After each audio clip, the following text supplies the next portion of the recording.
Well, it's October, so time to come listen to the mortician.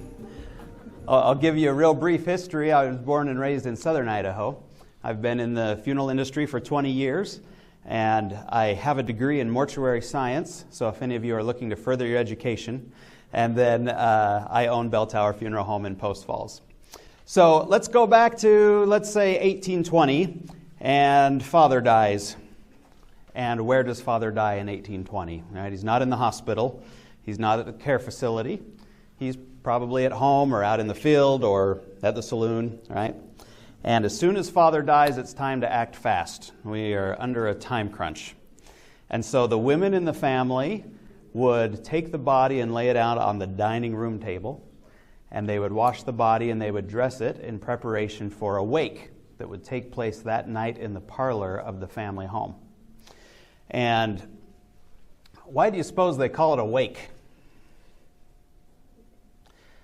Well, we didn't have the medical technology that we do now, and so there were always concerns that maybe the person wasn't dead. And so there was some concern about doing the burial right away. So they would wait about 24 hours, and they would hold a wake there in the parlor of the home. And look at this guy who is completely surrounded by flowers. Friends would have brought those flowers. And any idea why they might bring flowers? That's right, yeah, to help mask some of the odors that can take place in the first 24 hours. And meanwhile, the men would go and they would procure a coffin from the local furniture maker. And they would also prepare the grave and the carriage for the procession to the cemetery the next morning. And those who would come to the house and come sit in the parlor, they would remain there all night. So let's talk a bit about the procession and the vehicles that we would take to the cemetery. I'm going to bounce around a bit here in my slides, so that's why you'll see some of this scrolling around. But we can start with something like this. This is called a bier, B-I-E-R, which is the same root as to bear or to carry something, right? And so the bier would be responsible for getting the coffin the next morning to the cemetery. We still use funeral biers, but they're just carts that are used maybe in a chapel. Something that happened, though, if we go back to our gentleman that was laying in rest here, I want to point something out to you. And it's this set of candles right here, right there. You notice that's not a menorah. It's just a candle holder, right? But when they would do a procession to the cemetery, it'd often be early enough in the morning or late enough at night that it was dark outside. And so they would need to put candles on that bier, and they weren't necessarily suited for it. And assuming that these people were rural, they would use something that they had lying around, like this rake. But the rake was not called a rake, it was called a harrow or a hearse. H-E-R-C-E was the name of this. And so over time, they would put the hearse on the bier, which they would put candles on for the procession. And for some reason, over time, the vehicle came to be known as a hearse. It's spelled differently now. And if you are musical, for example, and you have to rehearse something over and over again, that means you rake over it again and again. So rehearse and the funeral vehicle are actually the same word, even though they have very little in common. We had talked about the role of the furniture maker early on. I want to show you this picture. This is actually a picture from, I believe it's Nebraska. But you'll notice that this gentleman owns a furniture store. And right next door is the undertaker's office. And this particular gentleman, his name is Mr. Miller. And his son, L.J. Miller, became the first funeral director in southern Idaho, or the first undertaker in southern Idaho. So something significant happened. That was the process for a very long time in how the dead were cared for, and it was primarily by their own family members. But something happened during the Civil War that really changed the way that we dealt with the bodies. And that was a gentleman named Dr. Thomas Holmes, had been studying in Europe, and he discovered the greatest thing, embalming.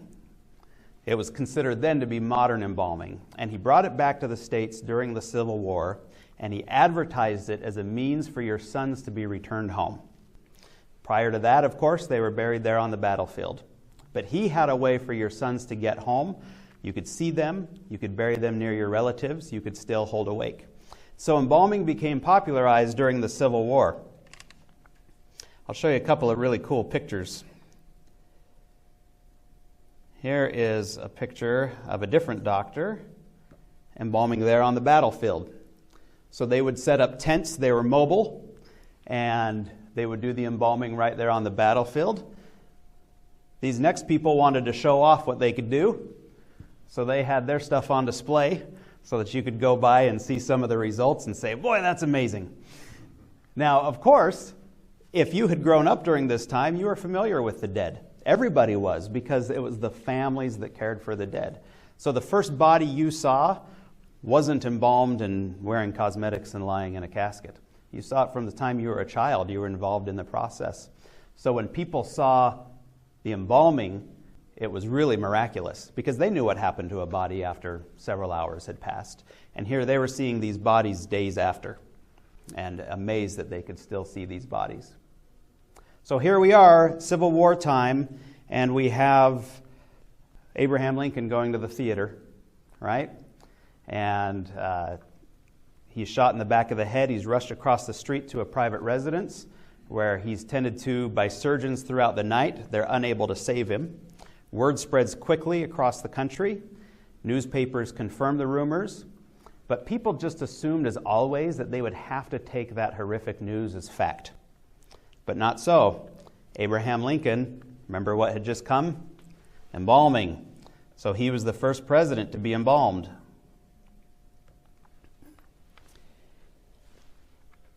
His son, who had died 2 years previously, had also been embalmed. And so, do you remember what they did with Lincoln's body? That's right. It wasn't just on display in Washington, but they put it on a train that took a 1,600-mile journey, stopped in 13 major cities in the U.S. before he was placed into a vault. Incidentally, this is a kind of a grim detail, but it shows you the difference between how people felt back then about death. They disinterred his son that had been embalmed 2 years prior and put it on the train with him. So now people all over the country got to see Lincoln's body after they had heard that he had been shot and died. That had never happened before. And so now embalming was becoming popular in America. But as embalming became popular, the modern society of the early 1900s felt that such unpleasant tasks shouldn't be left to the grieving. So the furniture makers became undertakers. And undertakers became embalmers. And embalmers opened funeral parlors so that private residents could replace their parlors with the much more popular living rooms. That's why they're called living rooms, by the way, because we don't put dead people in them anymore. And we also saw a change in medical care. And the sick were now being removed from their bedrooms and being placed in hospitals. So now both the dying and the dead were in the hands of strangers.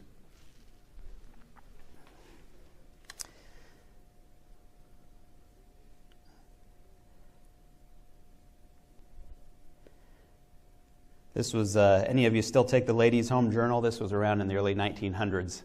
They helped propagate this idea that if you want to be a modern woman, you got to get rid of that parlor. Nobody wants to come have tea in the parlor after Grandpa Joe was in there the other day.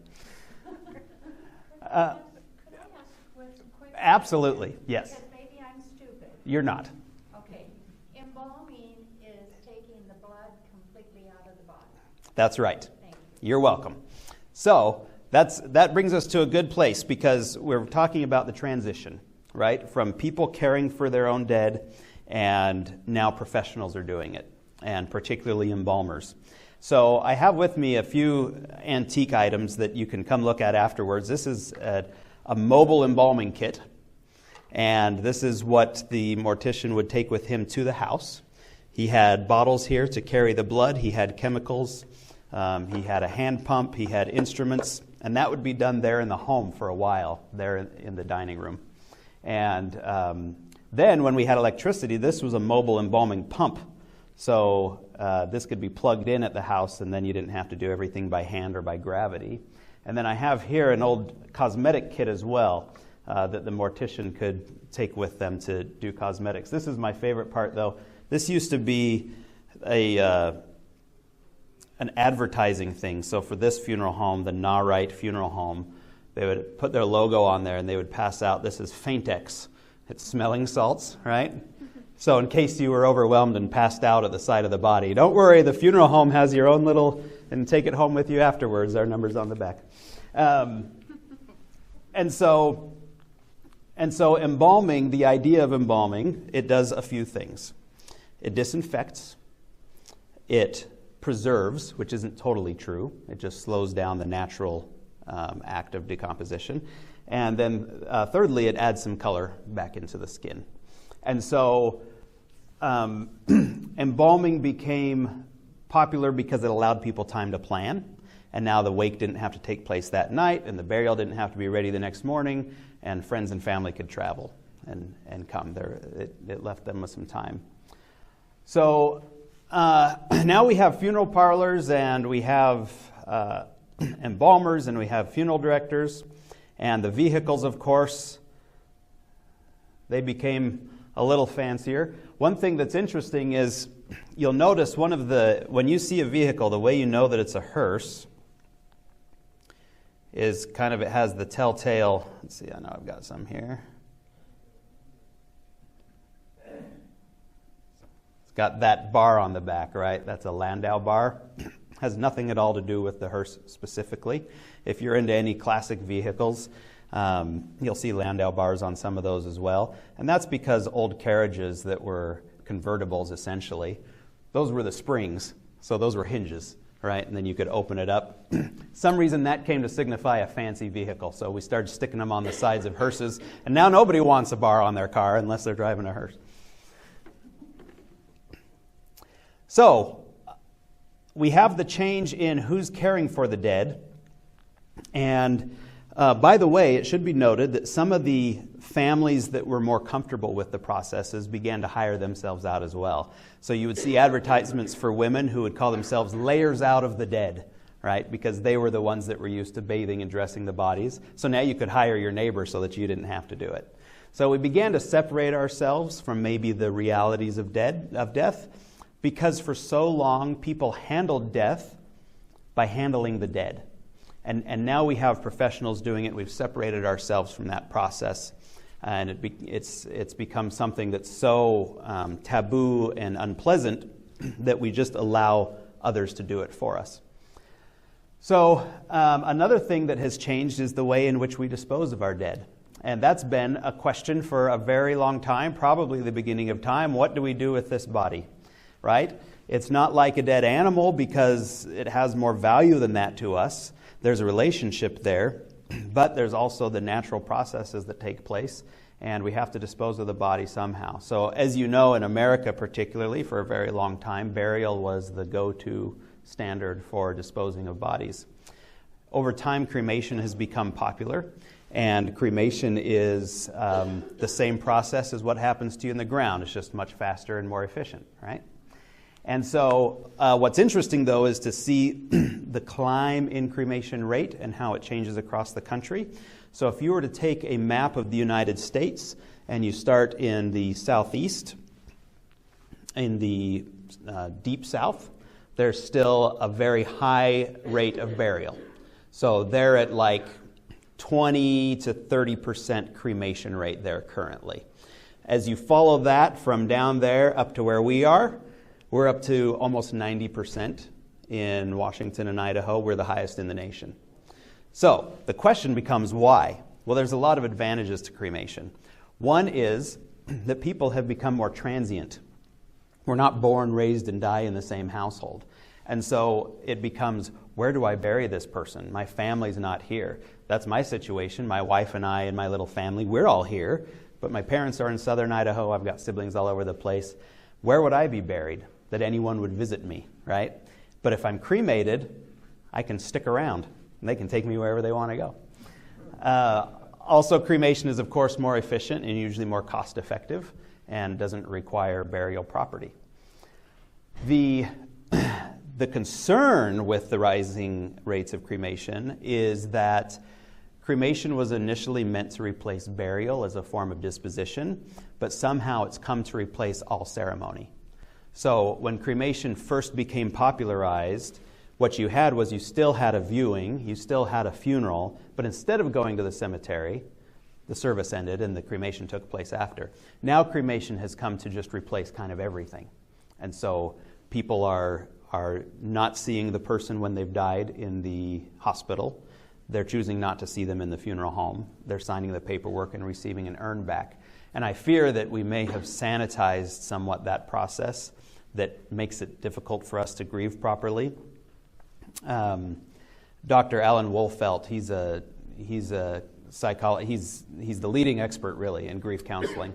And he said once, "I am deeply concerned that individuals, families, and ultimately society as a whole will suffer if we do not reinvest ourselves in the funeral ritual." And one reason that we don't have funeral rituals as much as we used to is just because of the change in religious people, traditionally religious people. And that's because religion allows a script. Religion allows a set of ceremonies to walk you through grief.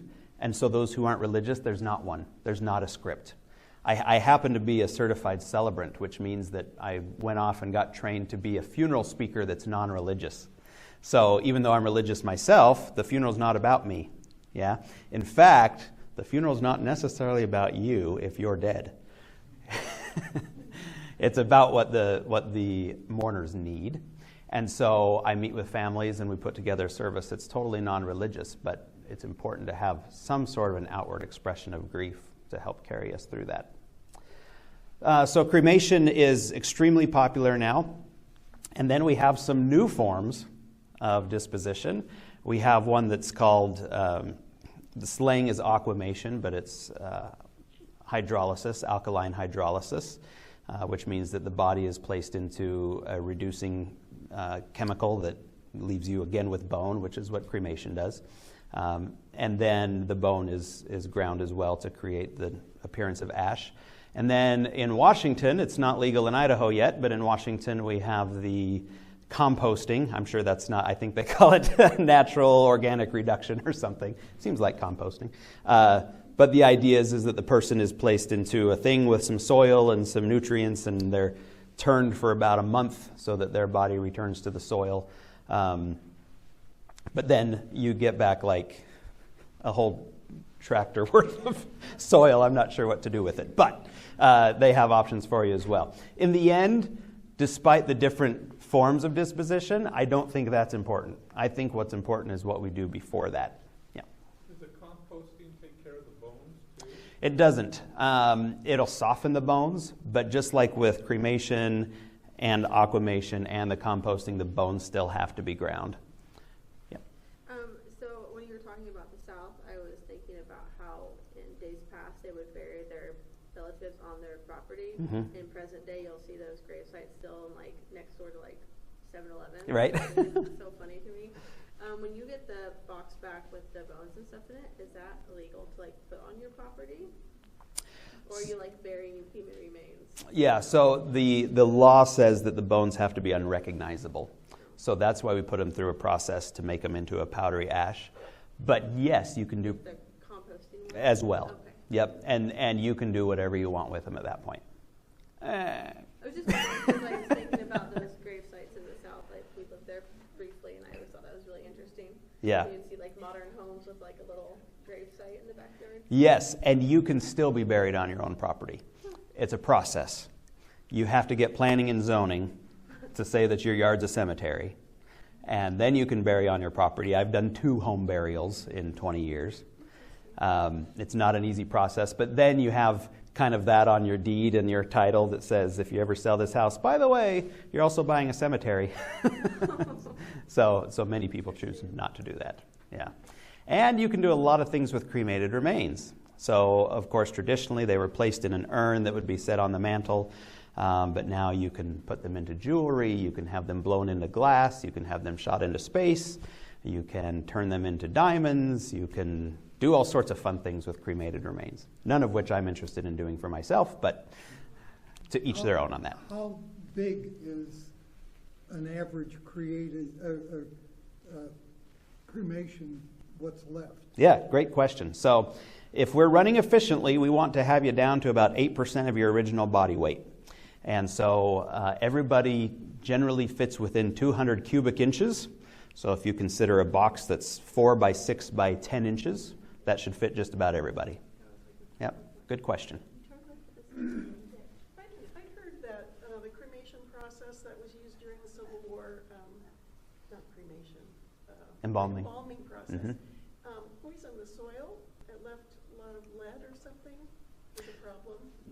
So there are a couple of concerns that people have with burial.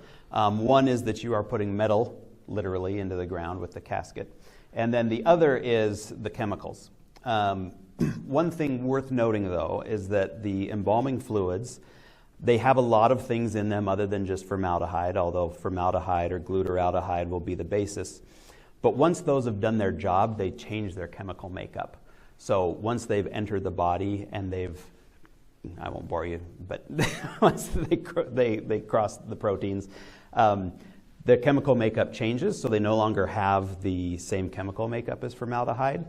So there are chemicals in the ground. It's hard for us to determine what their effect is because we can't test pre-embalmed formaldehyde and say this is the impact it's going to have on the ground. With cremation, you're also creating then a type of air pollution. And so kind of every way we've tried to come up with to be more environmentally friendly, there's still some impact on the environment. We haven't totally found out a way to get away from that, other than possibly just burying somebody completely naturally in your backyard, which is illegal without a permit. Okay. Yes.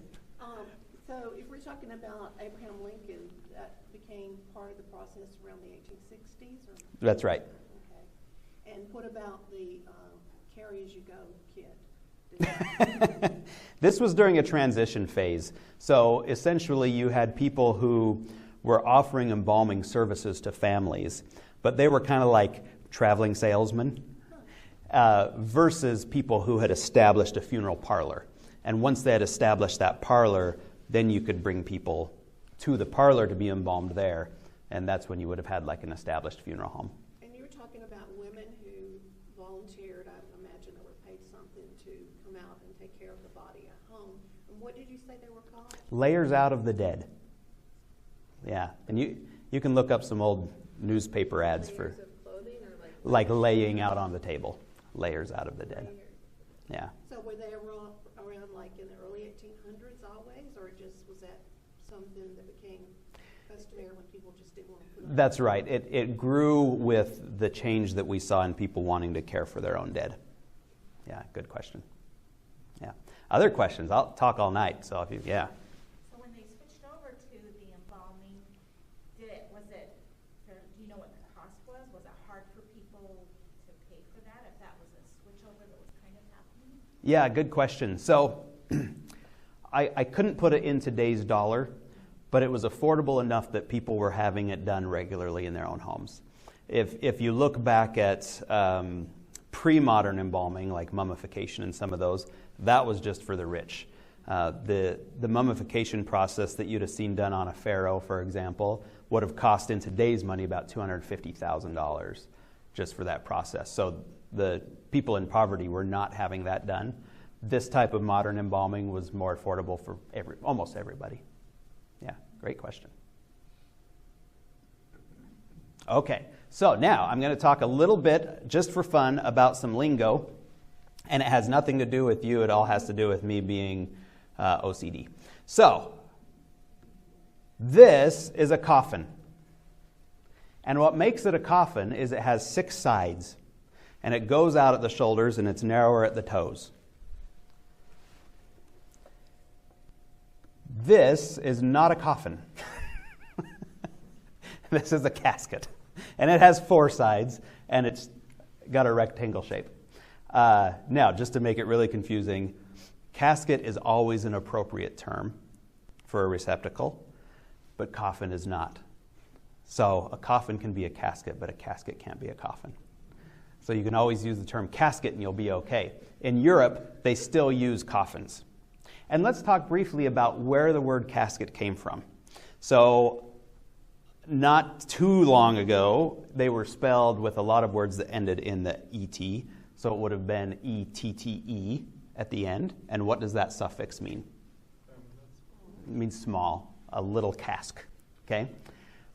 Prior to this kind of casket, have you seen on Antiques Roadshow anybody bring in a little casket? Do you know what it carries? Jewelry. Yeah, a jewelry casket.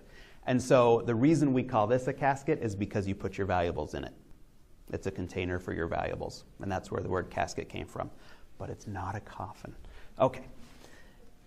This is a pall. Pall is a covering, right? Some churches still use palls today. Generally, we put flowers or flags instead of palls. So we used the term pallbearers for those who would carry the pall to the cemetery, which is not the same as the casket bearers. Over time, those have kind of become interchangeable, and now we call people pallbearers that carry the casket as well. But really, pallbearers would just carry that. I've got something you can be buried in if you'd like there. That'd be kind of cool. Or that. That's a full couch casket. We don't see those here. They're popular in the South, which means that the whole lid lifts instead of just half the lid. And then they still put a second lid inside to cover the lower half of the body. But you can remove those as well. Okay, so let's see. We talked about cremation. We talked about burial. I'll talk a little through the cremation process if you're interested. Even if you're not, you're stuck. So a cremation chamber is just a large refractory oven, literally. Body is placed in there for average of 3 hours and 3 to 4 hours at about 1,800 degrees Fahrenheit. So when you're done, everything that's combustible, everything that's liquid is gone. You're left with 8% of your body weight, which is your bone, and that bone is processed. We go through, we take out any metal that might be left in there from previous surgeries or anything like that. If you have a pacemaker, that has to come out ahead of time because it has a battery in it, and you'll only make that mistake once before your heart does a gunshot. And so that's the cremation process, and it's determined on a person's weight.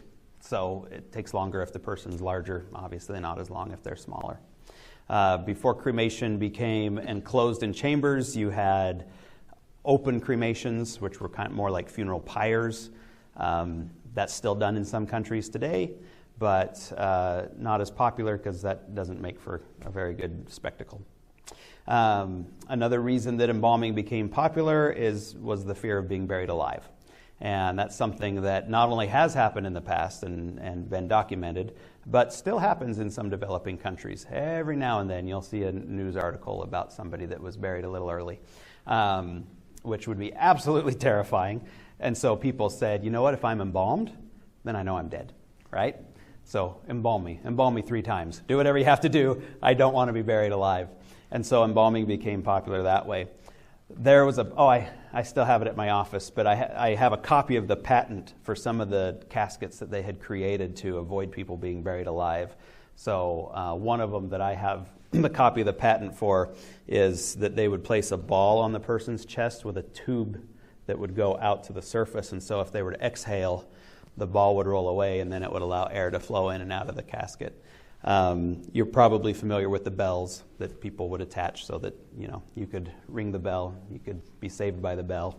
And the people that would stay all night at the cemetery, they worked graveyard shift, and they would wait to hear the dead ringer and go rescue the person. So those are all things that happen. Those are true. And so embalming became popular because of that as well, because of the fear of being buried alive, which is a valid fear, I would say. Not so much anymore with our technology, with our medical technology. We are a little better now at sensing pulses and breath and things like that. And burial doesn't take place as quickly as it once did. So there's time for you to let yourself be known. Yes, please. Are you familiar with the cooling board that was used in the South? Yes. So the cooling boards, well, there were two types of them. So the cooling boards were used first as drying boards, which was essentially we've washed and bathed this person and they need to dry out before we dress them, and they'd put them on the board with the little holes in them. And then they eventually started putting underneath it a place for ice to be held, so it would create kind of a cool table for you to be placed in. So, yeah, and morgues used to always be in the basement, right, just to keep the cooler insulation there. Yeah. By the way, embalming is not required by law.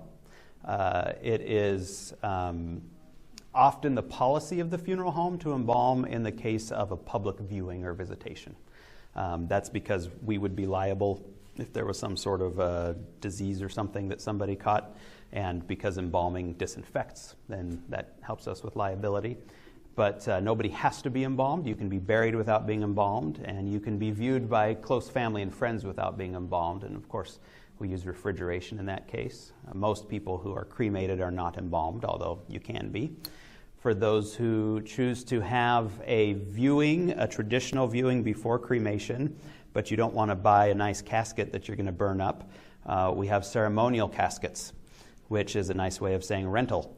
And these caskets have a nice looking outer shell, the wooden casket, but the interior is cardboard, and then it's decorated. And so after the viewing is over, we remove the interior cardboard shell, and that's cremated, and then someone else can use that casket again. So that's still an option for you as well without buying a casket. Yeah. You've said it twice now that embalming disinfects, and is that just because the blood is removed? Is the body not have any infection anymore anywhere? It's mainly because of the chemicals we're putting in. Just disinfects all of it. Right. Okay.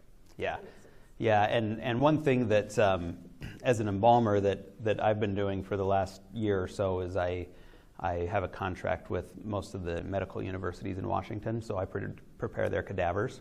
And that's a slightly different process because they have to last 4 years before we receive them back for cremation, so for the students. Yeah. If there's an infection like in the body, the blood's the only thing like keeping it. Yeah, the blood's the enemy. Yeah, Right. yeah. Blood and moisture. And formaldehyde causes dehydration. And so it's always, for me, for the embalmer, it's always a balancing game. I have to say, I need to preserve this person, but I also I still want them to look decent, so I can't dry them out. So if somebody says, we don't care what they look like, we just want them to be preserved for 10 years, I got you covered, but they're not going to look good because they're going to be almost mummified and look like leather, right? So I have to consider, how did this person die? How long have they been dead? What is their moisture content? When is the funeral? And I have to kind of consider all of those things when I come up with my chemical concoction and some of those things to determine that balance between moisture and dehydration. Yeah. Well, as long as you're on the topic, what about the intestines and the bacteria that's there? Wouldn't that be a deteriorating factor? It would. So you're asking me to enter the unpleasant part of embalming that I was going to keep to myself. But since you asked, after we do arterial embalming, we then do what we call cavity embalming. And that uses an instrument that's called a trocar that kind of looks like one of these things. It's funny, this is an antique kit, but these are the exact same tools that I use now. Apparently there's not big business in the embalming instrument industry. And we use that to go into the abdomen, kind of like liposuction, but we're actually going into the organs.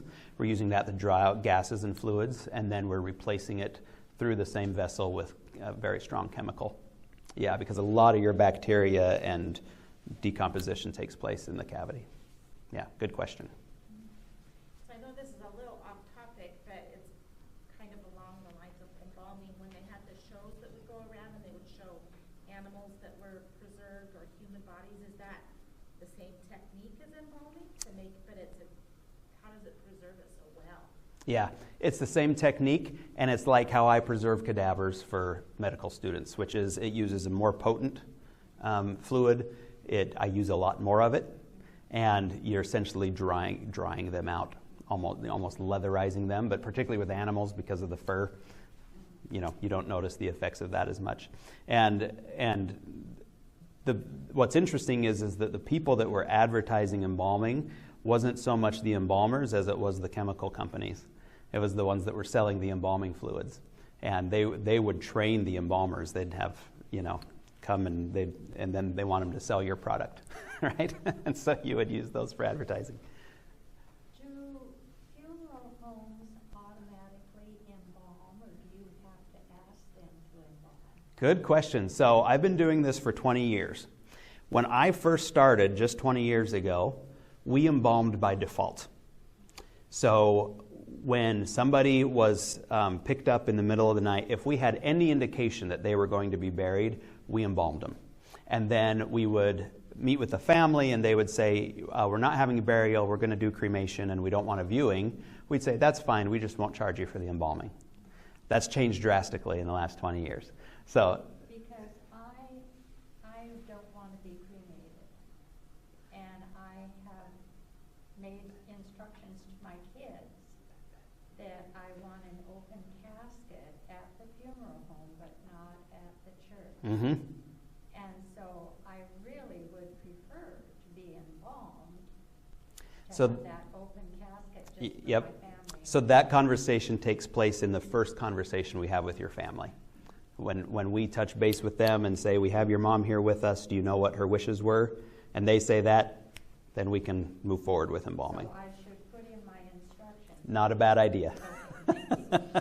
Not a bad idea, yep. Assuming you don't want to carry a card in your purse. Okay. Upon my death, please embalm me quickly, yeah. Let's talk a little bit about cemeteries. So the word cemetery is Greek, and it means to sleep. And we have all sorts of different types of terminology for cemeteries. One thing you'll notice in this cemetery is that we have upright headstones. Okay? And technically, when you say cemetery now, that's what it means, as opposed to a memorial park. I don't know if I've got a picture. There you go. A memorial park is different. You don't see upright headstones. They're all flat. It looks more like a golf course, right? And so the difference is that this is meant to be a park. The other one's meant to be a cemetery. And then we also have, to this lady's point about the South, you have the churchyard, right? And most of the really cool old churches in the South have their own churchyards. And it depends on what church it was. If you were Catholic, you could be buried in the churchyard, but your Protestant spouse had to be buried outside of the fence, right?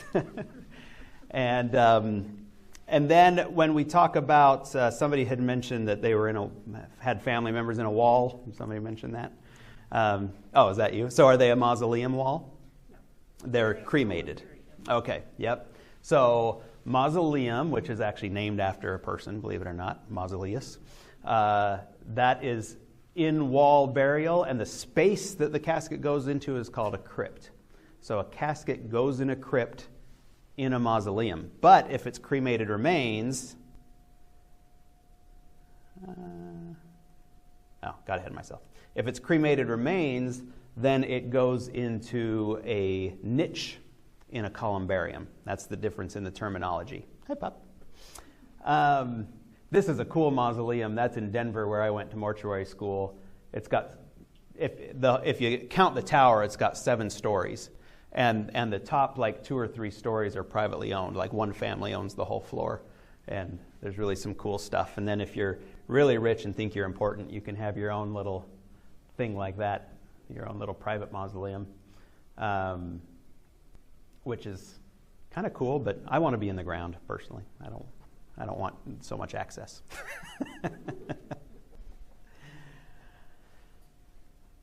Okay. The other thing that we can talk about, if you're interested or if you're not, is money, funeral costs, and things like that.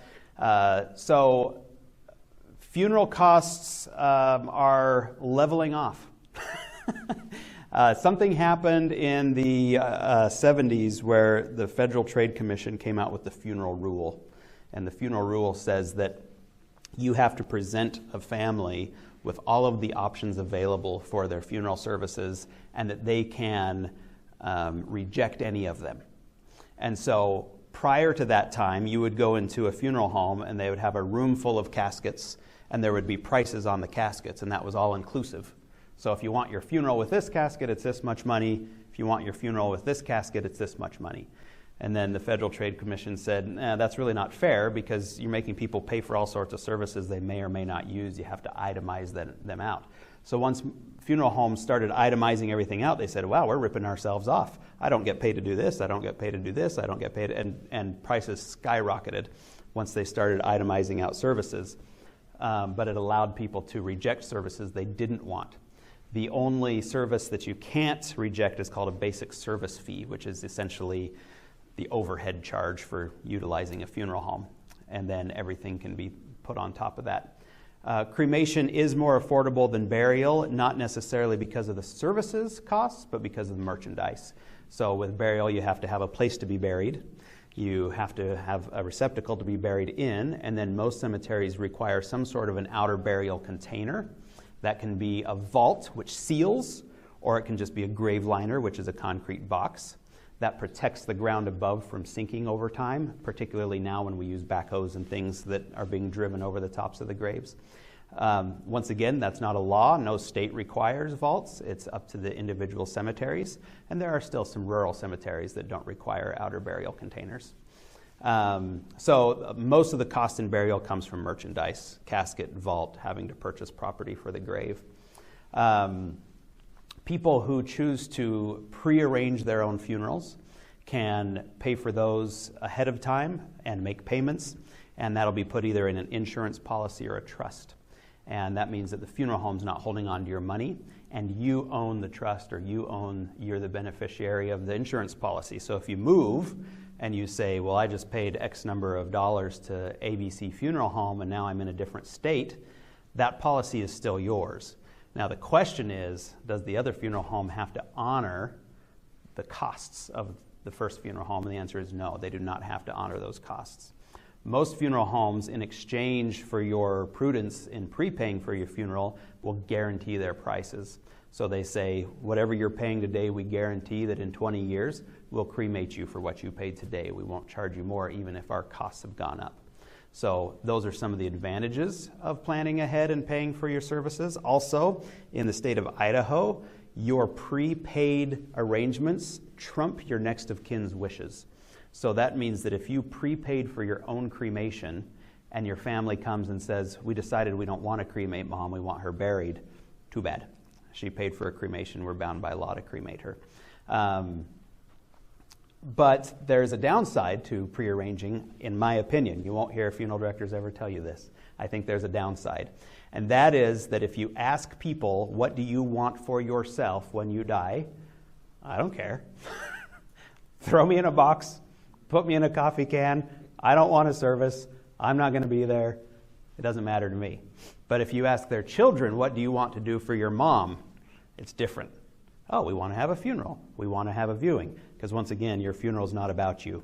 So that is probably the downside I've seen in pre-planning, is that we will bring the family in and we'll say, here's what your mom or your dad planned. And they said, I don't want a viewing, I don't want services. And they'll say, well, we'll honor what mom or dad wanted, but we would have loved a service. And so we may have taken away an opportunity for them in doing that pre-planning. So my only advice is, if you choose to pre-plan your service, have the important talk with your family first and find out what their desires are as well as yours, so that you can come to some kind of a compromise in that. Any other questions about the whole funeral industry? Yeah. What about donating bodies to science, or donating your body to medical? Great question. So there's two types of body donation. So there's one where you're going for medical students to basically study anatomy. So that's what I do with, like, WSU, for example, which is you're donating your whole body. Your whole body is preserved, sent to one school. It's studied for a period of time, 1 to 4 years. And then afterwards it's cremated, and your cremated remains can be returned to the family.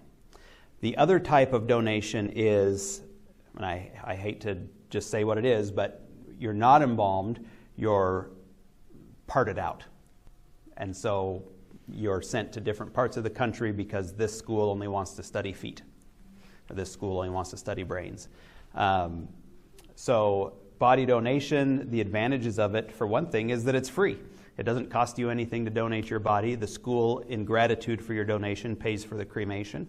And so it's a good opportunity for, if you're looking at cremation and you want to help further the study of some student and also not have expenses, that's a great way to do it. The downside is not everybody qualifies for donation. And so even if that's your desire, when your death actually comes, you may not be able to be accepted into the program. What qualifies? So some of it is my ability to preserve you. So, for example, we have to keep you under 30 BMI on your size and your weight. The other would be how long from the time that you died until somebody found you. And then the other would be any particular disease. We still don't want to deal with HIV or Creutzfeldt-Jacobs disease or some of these hepatitis, even though we can say with fair certainty that we have disinfected you. Still having medical students for 4 years working on you is just a risk they don't want to take. Yeah. Yes. I'm curious with all of the weather happening in the country, how there's a lot of people who are passing away from all of this, and they're kind of just being swept away, and people are finding them. What kind of protocols happen in cities with natural disasters like that, where like a lot of bodies are being found that aren't being claimed? Like, how does that? Great question. So any given county is probably not prepared for that, right? And so there is a national group called DMORT, Disaster Mortuary, and people like me, I guess when they decide they want to retire, I don't know, they got nothing better to do, they'll join this task force, and they literally have mobile morgues, and they will come in kind of like FEMA to an area and help process bodies. Okay. That leads me to my next question. I had a family member recently pass that was estranged for a long time. And when she did pass, no one really wanted essentially the responsibility. And it fell on my mom, and I urged her to not take that cost on. But we weren't really able to get a straight answer what would happen if we didn't, Good question. like, essentially claim her. Yeah. I guess. It depends on the state and the county. So in Idaho and in Kootenai County in particular, what happens is, first we are responsible for identifying next of kin, and the state says, here's who next of kin is. So it starts with spouse. If there's not a spouse, it goes to adult children. If there aren't adult children, well, depending on age, it might go to parents, and then siblings, and then whoever you can find after that point. But there are laws in place that basically say that after 14 days, if you have been unable to identify a next of kin, the coroner's office can authorize cremation. There's another law that says if you've identified next of kin, but within 40 days they have failed to act on providing direction, then once again they become a ward of the state, and the coroner's office can authorize us to move forward with cremation.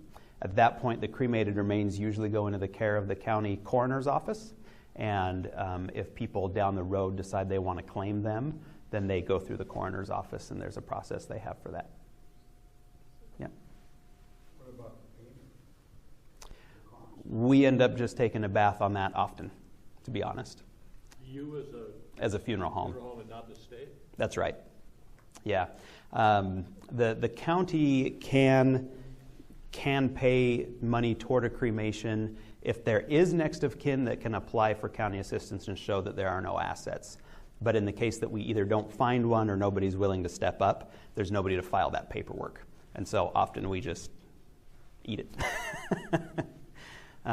We happen to have Bell Tower Funeral Home has the contract with Kootenai County Coroner's Office to provide all of their transportation, storage, and cremation. So we work very closely with them on all of those cases. Yeah. A quick note about coroners, by the way. If you don't know, they're an elected official. Anybody can be coroner, and I mean anybody. You should see some of the counties I've been to. A medical examiner, on the other hand, is appointed, and they're a doctor. And so in counties where you have a coroner, they're responsible for determining cause of death when the person wasn't under medical care. And they will often go to a nearby county, like Spokane County serves like 23 other counties for those autopsy services. And so they use resources that they have to try and determine a cause of death. So if it's a small rural county and the coroner is a retired farmer and everybody dies of a heart attack. Yes. So, I know in the past people have been buried with like their valuables or things that they loved. Is that something that is still allowed now, or is it, it's just kind of faded, like tradition-wise? No, nope. That's very common to bury people with things that they care about. Sometimes I'm like, is this just evidence? Because this is really odd. And, I Hostess fruit pies, a can of Pepsi, you name it, we put it in there. What's that? Golf clubs, yes. And then also, if you really want to be sneaky, don't record this part. The cemeteries won't appreciate me. But if you want to be buried and your spouse wants to be cremated and you want to save money, then the one that was cremated needs to go first. And then you put those cremated remains in your casket and bury them together, and nobody's the wiser. And you just saved yourself money on a burial. With cremation, people also like to be cremated with things that are important to them, but we do have some limitations there. Anything with a battery we can't do, anything made out of glass. We won't do jewelry, so things like that. Yeah. Good question. Any others? Well, thank you for coming out tonight. I didn't know with this topic. I said, well, see what we get. And sure enough, a bunch of weirdos showed up. We appreciate it.